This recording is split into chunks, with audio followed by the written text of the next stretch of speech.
जिसका हम कभी व्यय ना कर सकें, जिसका हम कभी खर्च ना कर सकें, उसे हम कहते हैं अव्यय। ऐसी महत्वपूर्ण कक्षा में आपसे मुखातिब हूँ, एक बेहतरीन टॉपिक के साथ आपसे जुड़ा हूँ। आज फिर आपके सामने लगा रखा है अभिकारी शब्द पार्ट 2, सीरीज नंबर दूसरा, क्रम नंबर दूसरा।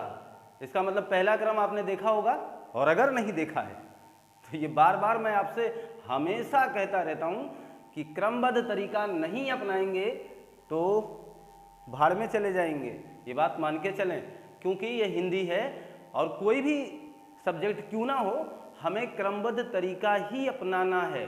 क्योंकि हम चीज़ों को तब जोड़ पाएंगे, सहजता से तब समझ पाएंगे, क्योंकि हम वो रटने वाली बात तो अब तो त्यागने वाले हैं।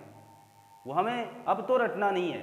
ये मान के चलें कि अब हम उस रटने वाले हो विद्या पर बिल्कुल विश्वास नहीं करेंगे, क्योंकि अब हमारा ध्येय, हमारा उद्देश्य, हमारा विश्वास यही है कि हमें समझना है। और अगर हम समझ लिए किसी टॉपिक को बेहतर ढंग से, तो मैं पक्की बात बताता हूँ, आपको किसी भी एग्जाम में कोई वंचित नहीं कर पाएगा। आपका वो लेवल, वो कॉन्फिडेंस लेवल इतना ज़्यादा हाई हो जाएगा कि आपको हमेशा, हर एग्जाम में आप हमेशा इंतजार कर रहे होंगे कि काश जल्दी परीक्षा आ जाए, जैसा आज कर रहे हैं। और मैं हमेशा आपसे कहता हूँ, मेरे डिस्क्रिप्शन में भी यही लिखा होता है कि आप हमसे सीख ही नहीं रहे हैं। मैं ये मान के चलता हूँ, आप पढ़ रहे हैं, आप तैयारी कर रहे हैं, और आप हमारे चैनल के माध्यम से, हमारे दिए गए कंटेंट के माध्यम से अपनी तैयारी को और भी बेहतर कर सकते हैं, अपने अंदर एक बेहतर जज्बा उत्पन्न कर सकते हैं, एक समाहित विश्वास ला सकते हैं। तो आइए जोड़ता हूँ आपको आविकारी पार्ट 2, जहाँ मैंने लिख रखा है अव्यय, जहाँ मैंने उस सीरीज को छोड़ा है जहाँ हमने लिखा था क्रिया विशेषण। और हम बात आपसे ये कर ही रहे हैं कि अव्यय का मतलब जिसका व्यय ना हो। ध्यान दीजिएगा, हर प्रश्न पूछा जा सकता है, ऐसा कतई ना सोचें कि ये नहीं किया जा सकता है। ऐसे प्रश्न एग्जामिनर नहीं पूछते हैं, सारे प्रश्न पूछे जा सकते हैं जिसका व्यय ना हो। व्यय ना हो का मतलब है दूसरे लहजे में समझें, दूसरे शब्दार्थ में, इस भावार्थ में इसका अर्थ लें। अर्थ ये है कि लिंग, वचन, काल और कारक के आधार पर, काल और कारक के आधार पर जहां परिवर्तन संभव ना हो, आधार पर जहां परिवर्तन संभव ना हो, ये चीज महत्वपूर्ण है, परिवर्तन संभव ना हो। इसीलिए मैं आपसे हमेशा ये गुजारिश करता हूं और हमेशा ये सलाह देता रहता हूं कि आप किसी भी कंटेंट को बहुत ही सहजता से लें, बहुत ही स्पीड से पढ़ने का प्रयास न करें, सहजता से समझते हुए चलें तो बेहतर होगा। यानी ऐसा कोई भी शब्द हो जिसमें इनके आधार पर आप परिवर्तन नहीं ला सकते हो, वो अव्यय है। दूसरा ले जाइए उत्तर, वही अभिकारी शब्द हैं। और अव्यय की बात हो या अभिकारी शब्दों की बात हो, सीरीज पार्ट 1 में हम ये बता ही चुके हैं कि इनके प्रकार हमेशा जब भी पूछेंगे आपका उत्तर सदैव 4 होगा। परंतु हमारे एनसीईआरटी ने एक को बढ़ा दिया है। किसे बढ़ा दिया है? एनसीईआरटी ने निपात को जोड़ दिया है। तो निपात जो कि जोड़ा गया है, परंतु वह अव्यय के प्रकार में शामिल नहीं है। लेकिन अव्यय कुल कितने प्रकार के होते हैं, ऐसा प्रश्न करके एग्जामिनर पूछ ले तो आप कुल की संज्ञा में कुल प्रश्न पूछने पर 5 बताइएगा। अन्यथा आप वैकल्पिक व्यवस्था के साथ जुड़े रहिएगा। हमेशा आपको 4 टिक करना है। विकल्प में 4 ना मिले तो आपको एग्जाम हॉल छोड़ के भागना नहीं है, आपको 5 लगा देना है। आ रही हमारी बातें समझ में? तो यहाँ तक की बात क्लियर है। इसी अव्यय के चारों प्रकारों में से एक प्रकार था क्रिया विशेषण। एक प्रकार इसमें क्या था? क्रिया विशेषण। और इसी क्रिया विशेषण के अंतर्गत हम लोग पढ़ चुके थे। एक तो हमने पढ़ा था रीतिवाचक, और एक हम लोगों ने देख लिया था स्थानवाचक। तो हमने आपको शायद अब जोड़ दिया पार्ट 1 सीरीज से। प्रश्न हमारा है आपसे, और आप पूरे मनोवेग से जुड़ पाएं, इसके लिए जरूरी है कुछ जानकारी आपके साथ शेयर की जाए। वह जहां तहां जाता है, वह जहां तहां जाता है, वह अचानक गिर गई। वह अचानक गिर गई। ये दो प्रश्न आपके सामने हैं और हम आपसे जानना चाहते हैं कि इसमें कौन सा क्रिया विशेषण है। वाकई में क्रिया विशेषण ही है, क्योंकि हमने आपसे कहा था विशेषण वह होता है जो संज्ञा सर्वनाम की विशेषता बताए। ये तो क्रिया की विशेषता, जाता कहाँ है, जहां तहां, गिर गई, है ना। तो हमने आपसे कहा था स्टार पॉइंट थी ये बात, अचानक हो गया है और ये जहां तहां चली गई है, हम इसे रीतिवाचक मानेंगे। क्लियर है ना। किसे रीतिवाचक मानेंगे, तो रीतिवाचक हम अचानक वाले को रीतिवाचक मानेंगे और स्थानवाचक किसे कहा जाएगा, जहां तहां कहा जाएगा। क्लियर है बात ना। ये आपका तो ये तो रिवीजन हो गया कि आप ये जान पाए कि आज भी हम उस कक्षा से जुड़े हुए हैं, उस पार्ट से जुड़े हुए हैं जिससे हमें जुड़ना चाहिए था। चलिए ठीक है, तो क्रिया विशेषण का दो प्रकारों के बाद आप समझेंगे अब कालवाचक क्रिया विशेषण। कालवाचक क्रिया विशेषण, अब इसके अंतर्गत समझना परिभाषा बहुत ही आसान होती है किसी भी तथ्य की, क्योंकि अगर आप उसके शब्दार्थ को, उसके भावार्थ को समझ पा रहे हैं तो परिभाषा कोई जटिल नहीं है।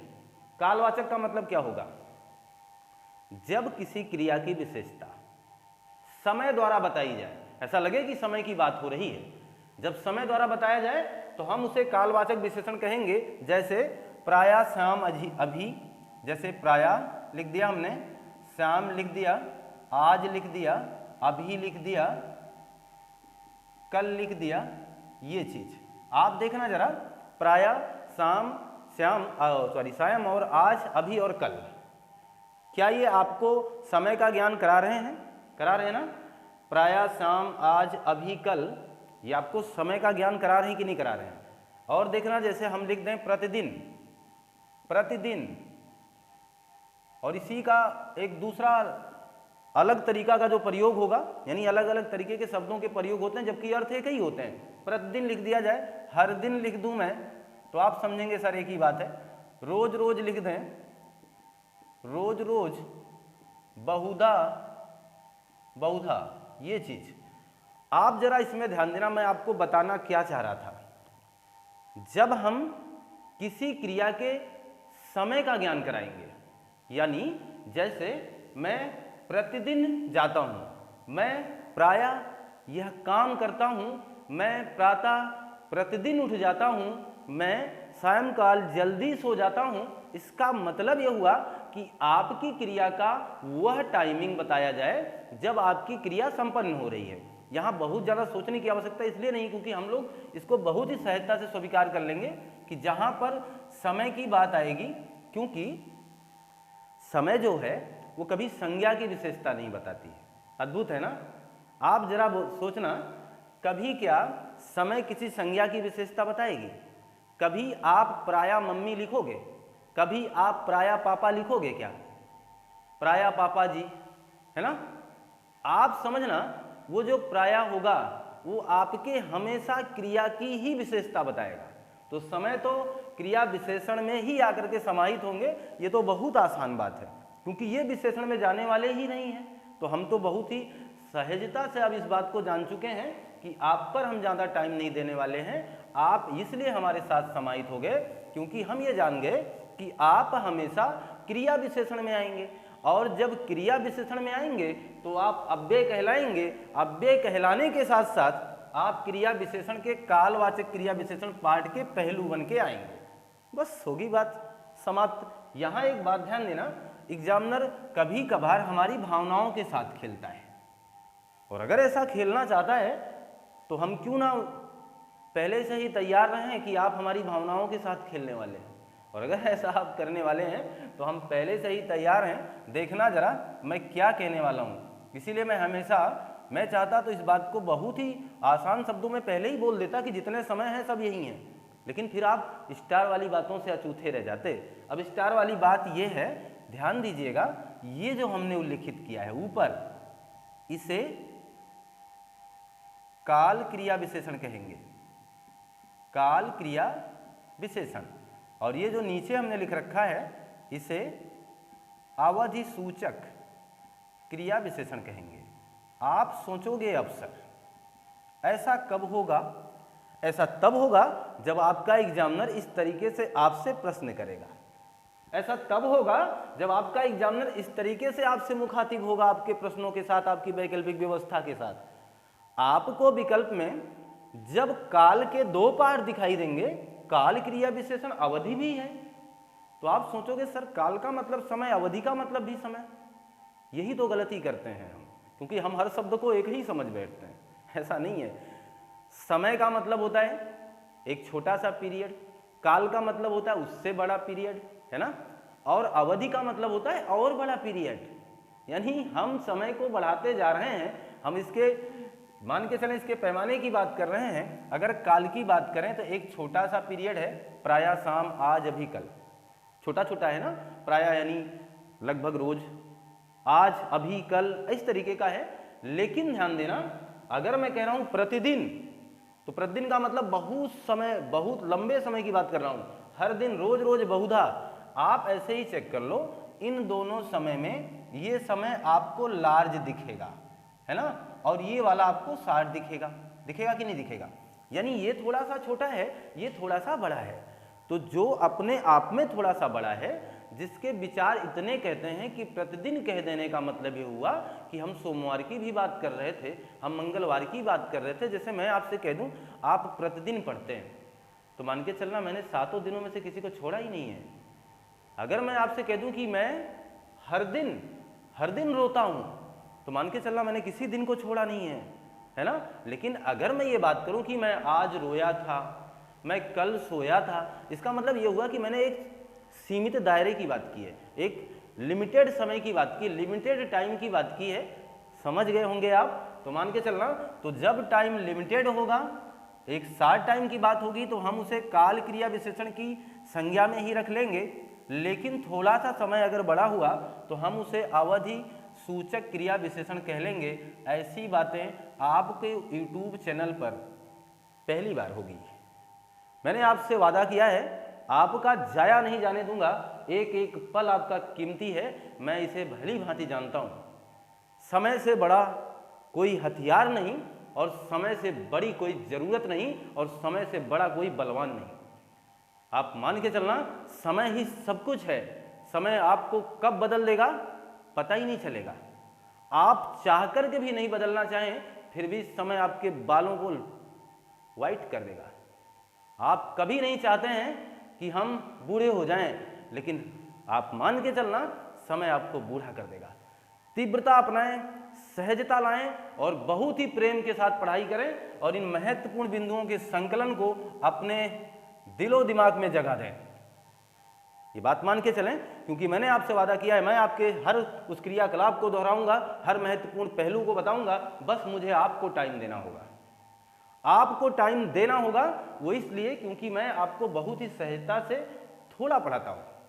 मैं ये चीज़ चाहूं तो बहुत स्पीड से पढ़ा सकता हूं, लेकिन मेरा मानना है कि एक बार आप इन चीज़ों को इस तरीके से लें, फिर इसी चैनल पर वो आपके साथ तेज वाली भी गतिविधि करके दिखाएंगे। वो भी एक्टिविटीज मैं करूंगा बहुत ही तेजी से। जब आपके सामने आपके एग्जाम आके खड़े होंगे, मैं भी आपके साथ कंधे से कंधा मिला के चलूंगा। आप इसका स्क्रीनशॉट लीजिए। तो मैं ये मान के चलूं कि आपने इसका स्क्रीनशॉट ले लिया होगा। और अब इसी क्रम में मैं आगे बढ़ूंगा, और अब अगला क्रिया विशेषण होगा, यानी इसका चौथा प्रकार होगा परिमाणवाचक। अपने नोटबुक पर अपने कलम चलाइए आप, परिमाणवाचक विशेषण। और वो भी कौन सा? क्रिया विशेषण की बात हो रही, इस बात को ध्यान दीजिएगा। क्रिया विशेषण का ये चौथा पार्ट है, क्योंकि अव्यय 4 प्रकार का होता है, जिसमें से पहला हम पढ़ रहे हैं क्रिया विशेषण। क्रिया विशेषण भी 4 प्रकार का, जिसमें हम पढ़ रहे हैं परिमाणवाचक क्रिया विशेषण। जब हम किसी क्रिया की मात्रा की बात करेंगे, बहुत आसान है परिभाषा, बहुत आसान है परिभाषा। जब हम किसी क्रिया की मात्रा की बात करेंगे, यानी क्रिया की मात्रा बताई जाए, क्रिया की मात्रा, क्रिया की मात्रा अर्थात कितना है, कितनी है, ऐसे प्रश्नों के जवाब आएंगे इस तरीके से। जब क्रिया की मात्रा की बात होगी, क्रिया की मात्रा बताई जाएगी, तो हम उसे क्रिया विशेषण कहेंगे। बहुत आसान शब्दों में आप समझ सकते हैं। जैसे हम अगर आपके सामने इस तरीके से उल्लेखित कर दें, ज़्यादा, कम, थोड़ा, बहुत ज़्यादा, बहुत ज़्यादा, जितना, अरे भाई कितना, और एक और लिख दे रहा हूँ उतना। समझना जरा, ये इसलिए मैंने लिख दिया पहले क्योंकि आपके दिमाग के साथ मैं नहीं खेलना चाहता, क्योंकि मेरा दायित्व है आपके पास अपने तथ्यों को पहुंचाना। तो मैं आप लोगों से प्रेम करता हूं, मेरा कतई ये मतलब नहीं होगा कि आपके साथ बहुत ही ज़्यादा लंबा कोई टॉपिक चल पाए। इन्हें हम लोग इनका वो क्रियाकलाप कर देंगे, इनके साथ ऐसा व्यवहार अपना लेंगे कि ये जिंदगी भर हमसे अब हमें तंग नहीं कर पाएंगे। जैसे ध्यान देना, ज़्यादा, कम, थोड़ा, फिर आप कहोगे सर यहाँ बहुत ज़्यादा क्यों लिख दिया आपने? ऐसा इसलिए लिख दिया कि जिससे आप परेशान ना हो। मैं बहुत किसी के साथ लगा सकता हूँ, बहुत थोड़ा, बहुत कम, बहुत ज़्यादा। आ रही बात समझ में? मैं बहुत यहाँ तो नहीं लगेगा बहुत, जितना, बहुत कितना, ऐसा तो नहीं होगा, लेकिन ऐसे शब्दों के साथ बहुत भी लग जाए तो इनका सिग्नल ये है कि मैं ऐसे भी आ सकता हूँ, मैं ऐसे भी आ सकता हूँ। वाक्य का निरूपण देखिए, वाक्य का एक रचना ही कर दें हम, जैसे वह ज़्यादा खाता है, वह ज़्यादा खाता है। लीजिए, वह ज़्यादा खाता है। अब आप देखना, आप कम बोलते हैं, आप कम बोलते हैं। अब आपको यहाँ से बहुत ही ज़्यादा उदाहरणों की आवश्यकता इसलिए नहीं है क्योंकि ज़्यादा खाना, खाने की विशेषता ज़्यादा है, बोलने की विशेषता कम है। कितना बोलता है? कम। कितना खाता है? ज़्यादा। आप जरा बताना, डाट डाट करके मैं इस तरीके से कर दूं लगा दूं कि बहुत कम बोलता है, तो जो बहुत कम वाली बात मैंने वो लिखित की, आप जरा बताना कितना बोलता है, तो आप कहोगे सर बहुत कम बोलता है ना? तो बहुत भी लगा करके मैं अगर प्रश्नों को आपके सामने रखूंगा तो भी आपका जवाब परिमाणवाचक क्रिया विशेषण ही होगा। यहाँ से आपको कतई अपने मुख को मोड़ना नहीं है, आपको इनके साथ बने रहना है, बस इतनी सी बात हमारी थी। आप जरा देखना, जितना खाओगे, जितना खाओगे ना, जितना खाओगे उतने मोटे हो जाओगे, उतने मोटे हो जाओगे। ये लीजिए, जितना खाओगे उतने मोटे हो जाओगे। खाओगे कितना? जितना, और उतना खाओगे ना तो उतने मोटे हो जाओगे। जितना खाओगे जितने मोटे हो जाओगे, इतना खाओगे तो इतने मोटे हो जाओगे, है कि नहीं? तो हम लोग अपने उस क्रिया की मात्रा बताए जा रहे हैं, और जब हम क्रिया की मात्रा बताए जाएंगे तो हम उसे क्रिया विशेषण की महत्वपूर्ण कैटेगरी में शामिल कर देने वाले हैं। यहाँ अब आपको बिल्कुल डाउट नहीं है। मैं आपको ये मान के चलूँ कि आपने अव्यय पार्ट 1 का पहला हिस्सा, जिसे हमने क्रिया विशेषण नाम दिया, आप इन्हें बखूबी पहचान चुके हैं। क्रिया विशेषण 4 प्रकार का, पहला हमने लिखा था रीतिवाचक, रीतिवाचक।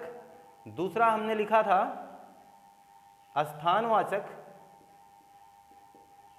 और तीसरा हमने लिखा आपके सामने कालवाचक, और अभी हाल फिलहाल आपके स्क्रीन पर ही है परिमाणवाचक। इन 4 चीज़ों को पढ़ चुके हैं। एक छोटा सा वो जो ट्रिक की बात करते हैं, जिसे आप मिनटों में स्वीकार कर लेते हैं, वो अभी तरीका है अपने पास, ऐसा नहीं है। लेकिन मैंने आपसे बात की कि मैं अगर इतना ही बोलूँगा तो आप स्टार पॉइंटों से वंचित रह जाएंगे। ध्यान देना, रीतिवाचक की पहचान कैसे करेंगे? कैसा लगा करके या कैसी लगा करके। और जब स्थानवाचक की बात आएगी तो यहाँ प्रश्न करिएगा क्रिया से कहाँ लगा करके। और जब कालवाचक की बात आएगी तो यहाँ प्रश्न करिएगा कब लगा करके, ठीक। और जब परिमाणवाचक की बात आएगी तो यहाँ प्रश्न करिएगा कितना आबलिक कितनी लगा करके, ठीक है। लीजिए, पूरे क्रिया विशेषण का ये निचोड़ है, लेकिन यहाँ आप पूरी तरीके से तैयार नहीं हो सकते हैं। मेरा कहना यह है कि हम लोग अगर इतना ही काम करते रह गए तो हमारी तैयारी थोड़ी सी अछूती रह जाएगी, थोड़ा हम उसके बेस पॉइंट्स पर नहीं पहुंच पाते हैं।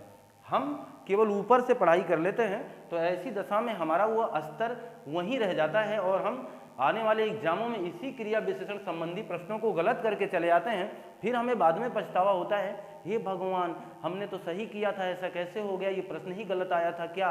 लेकिन फिर जब वो वैकल्पिक व्यवस्था आपके स्क्रीन पर होती है, जब आपके सामने आंसर की आती है, जब आप उसे मिलान करते हैं, फिर जब वो गलत होता है तो आप बहुत पछताते हैं। ऐसा क्यों होता है? ऐसा इसलिए होता है क्योंकि आपने कुछ इस तरीके से पढ़ा होता है।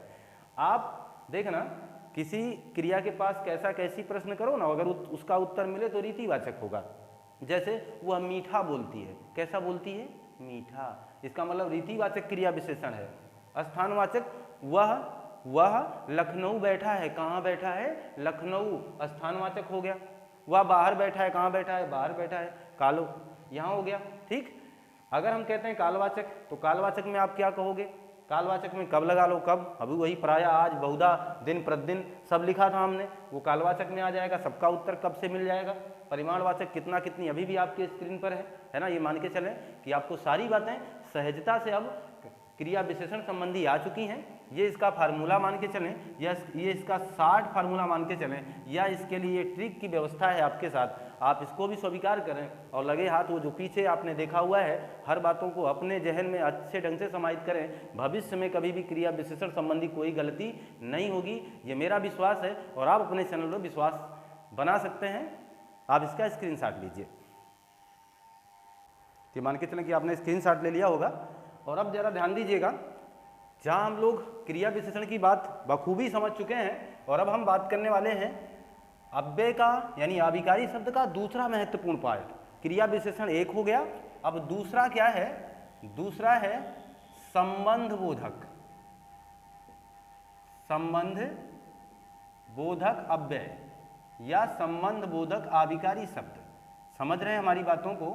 संबंध बोधक अव्यय, हम पढ़ रहे हैं अव्यय के प्रकार, हम पढ़ रहे हैं आविकारी शब्दों के प्रकार। क्लियर है बात? तो संबंध बोधक अव्यय की बात करें तो यहाँ भी बहुत ही आसान तरीका मैं आपको देने ही वाला हूँ। यहाँ आप समझ सकते हैं कि अगर मैं इस तरीके से उल्लेखित करूँगा, संबंध बोधक का मतलब होता है के भीतर, के भीतर, के सामने, के ऊपर, के नीचे, के खातिर, के खातिर, के विपरीत, के अनुसार। ऐसा आपने देखा है। के विपरीत लिख दे रहा हूं मैं, के विपरीत, के अनुसार, के विपरीत हो गया, के अनुसार हो गया, के कारण हो गया, के कारण हो गया, के मारे हो गया, के मारे हो गया। ऐसे तमाम शब्द के चलते हो जाएगा। आप जरा समझना, मैंने इसलिए इसको लिख दिया के, क्योंकि आप जब भी संबंधवाचक विशेषण पाएंगे ना, तो इनके पीछे, इनके पहले ये परसर्ग जरूर लगे होंगे, इसलिए मैंने इसको लिख दिया। जैसे आपके, आपके घर के भीतर, जैसे मेरे घर के भीतर, मेरे घर के सामने, तेरे घर के सामने, मेरे घर के सामने, उसके घर के सामने, आपके घर के सामने, है ना। इस तरीके का सेंटेंस होगा। आप जरा ध्यान देना, इसको थोड़ा सा बेहतर ढंग से समझने का प्रयास करें। जैसे मैं कह दूं आपके घर के सामने, अब नया घर बनाऊंगा, लीजिए आपके घर के सामने एक नया घर बनाऊंगा। आप इस गाने को भी जान ही रहे हैं क्योंकि गाना आप बहुत जल्दी पकड़ते होंगे। आपके घर के सामने, अब जरा ध्यान देना, मेरे घर के सामने, मेरे घर के सामने, ये मैं घर के स्थान पे कुछ लिख सकता हूं, कोई भी संज्ञा ला सकता हूं, इस बात को ध्यान देना। और आप इस बात को भली भांति समझ रहे हैं। जैसे आपके, आपके कमरे के नीचे, आपके कमरे के नीचे, आपके कमरे के पीछे, मेरे कमरे के आगे, है ना। ऐसे वाक्य बनाते जाइए, मेरे कमरे के आगे, आपके कमरे के पीछे, मेरे कमरे के नीचे, आपके कपड़े के नीचे, आपके घर के पीछे, आपके घर के आगे, बन जाएगा ना। ऐसे तमाम वाक्य बना ही सकते हैं। ये आपकी खातिर, मेरे दिल का जहां है हाजिर, बाकी डाट डाट आप समझदार हैं। तो आपकी खातिर, जरा ध्यान दो, आपकी खातिर, आपकी खातिर, ये चीज आगे जो भी है आप भर सकते हैं। आपकी खातिर, आपके विपरीत में जा नहीं सकता, आपके विपरीत में जा नहीं सकता, क्या इतने उदाहरणों से आप समझ गए? और मुझे लगता है आप समझ गए। आपके विपरीत मैं जा नहीं सकता, लेकिन मैं कहूँगा अभी आप नहीं समझ पाए, क्योंकि अभी मैंने लिखा ही बस लिखा है। अब जरा ध्यान देना, दूसरा वाक्य मैं कुछ इस तरीके से लिखने वाला हूँ।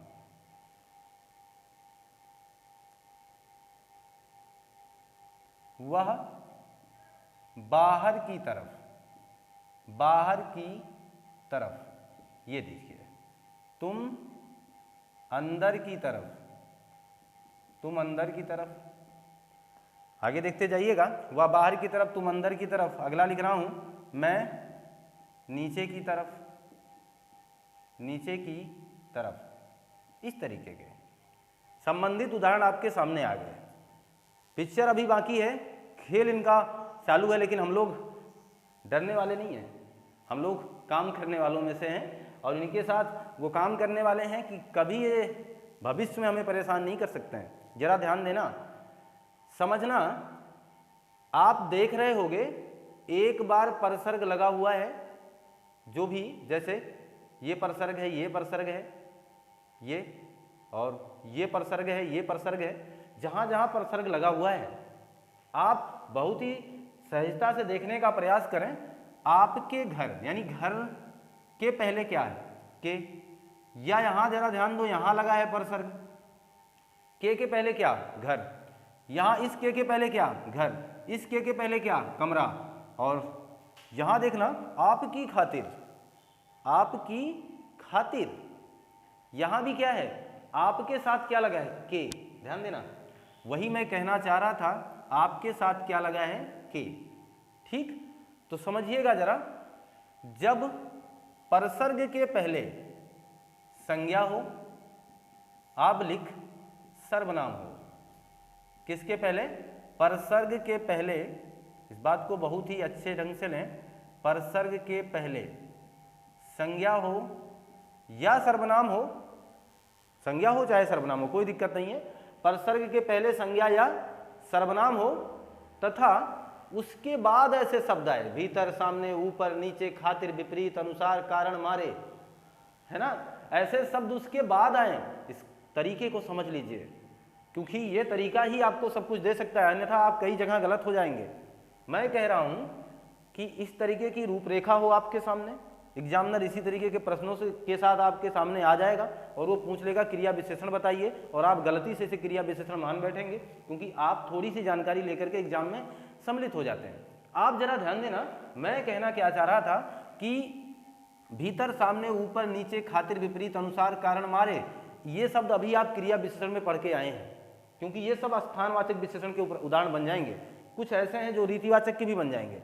आप समझना, अगर मैं कह दूं वह बाहर बैठा है, वह बाहर बैठा है, कहोगे कहां बैठा है? उत्तर आएगा बाहर बैठा है, इसका मतलब क्रिया विशेषण है वो। तो यहां भी तो बाहर मैंने लिखा था, बहरहाल नहीं लिखा है, लिख भी सकता हूं, के बाहर लिख सकता हूं। देखना, वह ऊपर बैठा है, वह नीचे बैठा है, वो सामने बैठा है, वो पीछे बैठा है, सब क्रिया विशेषण है भाई। और जैसे ही ये क्रिया विशेषण के साथ देखना, वह घर के भीतर बैठा है, अब वो भीतर बैठा ऐसा नहीं है, अब वह घर के भीतर बैठा है। तो ध्यान देना, संज्ञा सर्वनाम पहले होगा, उसके बाद परसर्ग होगा, उसके बाद अगर ये शब्द आएंगे और ऐसी कहानी किसी वाक्य में नजर आएगी, ऐसी लाइन किसी वाक्य में ये रूपरेखा बनी होगी, तो हम उसे संबंध बोधक कह लेंगे। जैसे देखना जरा, इस के बाद घर है, और यहां जरा ध्यान दें, घर के बाद के है, घर के बाद के है, यानी घर एक संज्ञा, संज्ञा के बाद के बाद सामने, के बाद सामने। अगला देखो, घर के बाद के बाद सामने, कमरा एक संज्ञा, कमरा के बाद के बाद नीचे, है ना। तो यही तो हो रहा है, संज्ञा सर्वनाम, फिर ये परसर्ग, फिर ये सामने, ऊपर, नीचे, जो कुछ भी हो। अगर ऐसा हो गया तो हम उसे संबंधवाचक कह लेंगे, इसलिए इस चीज को भली भांति समझ लो। दूसरी बात समझिएगा, अगर ऐसा मिल जाएगा तब देखना, इस परसर्ग के पहले क्या संज्ञा है? यहां भी तो परसर्ग लगा भाई, की लगा है, की लगा है, की लगा है। क्या इसके पहले संज्ञा है? की के पहले बाहर कोई संज्ञा नहीं होती है, अंदर कोई संज्ञा थोड़ो है, नीचे कोई संज्ञा थोड़ो है, नहीं ना। ये बाहर, अंदर, नीचे, ये सब क्या है? क्रिया विशेषण है भैया, ये सब क्रिया विशेषण है। अतएव ध्यान दीजिएगा, अगर इसके बाद परसर्ग है तो कभी भी गलती से ये बात मत कहिएगा कि यह भी संबंधवाचक में आएगा। अगर इस परसर्ग के पहले संज्ञा होगी तभी ये संबंधवाचक में जाएगा, अन्यथा नहीं जाएगा।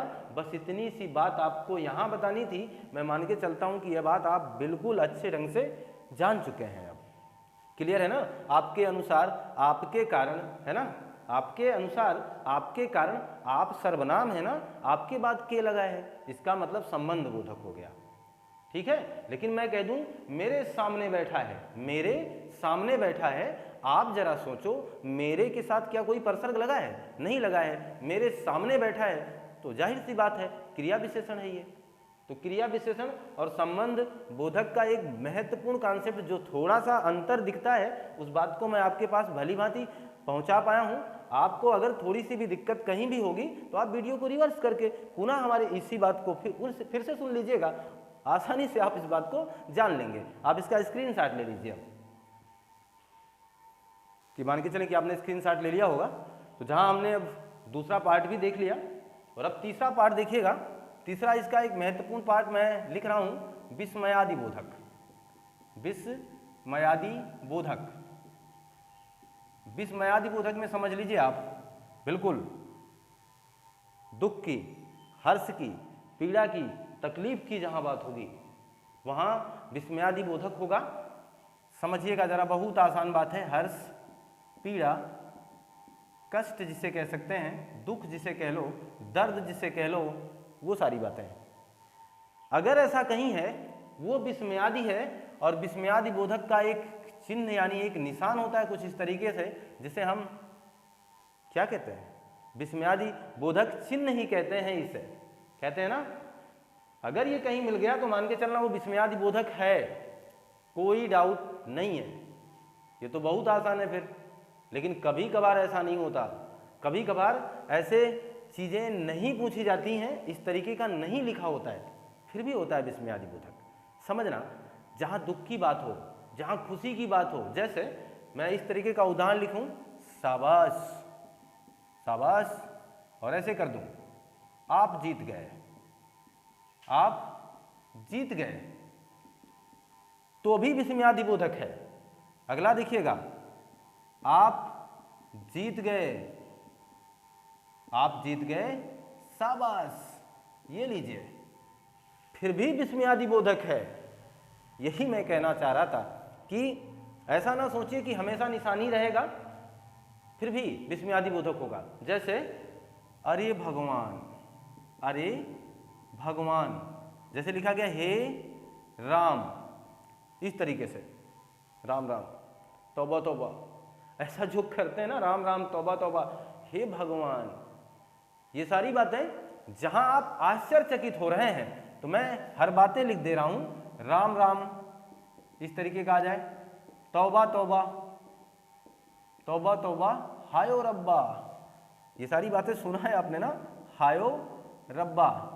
आगे तो आप जोड़ चुके होंगे, मुझे पता है। तौबा तौबा, हायो रब्बा, इसका मतलब आगे आपने इस क्रम को बढ़ा ही दिया होगा और ये क्रम आपका बढ़ चुका होगा। आप जरूर अपने घर परिवार में ये सुनते होंगे, एक लाजवंती नारी कहती है, अजी सुनते हो, अजी सुनते हो। तो ये भी बात ध्यान देना, अजी सुनते हो ये भी कहाँ आएगा? अजी सुनते हो। यानी ऐसे सेंटेंस, ऐसी टॉपिकें जो बहुत ही कम यानी सूक्ष्म तरीके से मुखातिब हों और एक सेंटेंस, एक भावार्थ आपके सामने लेकर आ जाए, हम उसे क्या कहेंगे? विस्मयादि बोधक में शामिल कर लेंगे।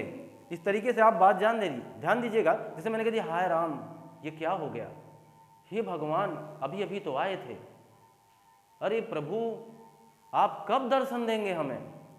हे भगवान, हम कब परीक्षा में सफल होंगे? हे भगवान, हम कब इतना प्रयास कर रहे हैं और कब हमें सफलता मिलेगी? और ये सारी बातें जो भी मैंने कहा कि हम अपने घरों में राम राम, तौबा तौबा, हायो रब्बा, ऐसे तमाम प्रश्नों का प्रयोग करते हैं। एक लाजवंती नारी कहती भी है, अजी सुनते हो। ऐसे तमाम लम्हों के साथ आपको छोड़े जाता हूँ। मिलता हूँ आपसे नई कक्षा में। और अगर ये कंटेंट आपको बहुत ही बेहतर ढंग से मैं दे पाया हूँ तो लाइक करें, शेयर करें, सब्सक्राइब करें, कमेंट करना ना भूलें। और मैं आपसे बार बार गुजारिश करता हूँ, आपका लाइक, शेयर, कमेंट इस चैनल को ऊर्जा देता है, हमें ऊर्जा देता है। आप थोड़ा सा इसे दूर तक भेजने का प्रयास करें, यानी लोगों के पास शेयर करें, जिससे इस चैनल की ग्रोथ बढ़ सके, यानी ग्रोथ हो सके ऐसी बातों के साथ। और मैं इसी आशा विश्वास के साथ कि आप ऐसा करेंगे, मिलता हूँ मैं आपसे नई सीरीज में, यानी आधिकारिक पार्ट 3 सीरीज में, क्योंकि मैं इसे बहुत लंबा नहीं करना चाहता, छोटे छोटे कंटेंट इसलिए रखना चाहता हूँ कि जिससे आप उसको बहुत ही बेहतर ढंग से समाहित कर सकें और कभी आप जल्दबाजी में अपने अध्ययन को बढ़ाने का प्रयास ना करें। तो ठीक है, मिलता हूँ मैं इसी आशा विश्वास के साथ आपसे नई कक्षा में। आपका दिन शुभ हो, आपको बहुत बहुत धन्यवाद।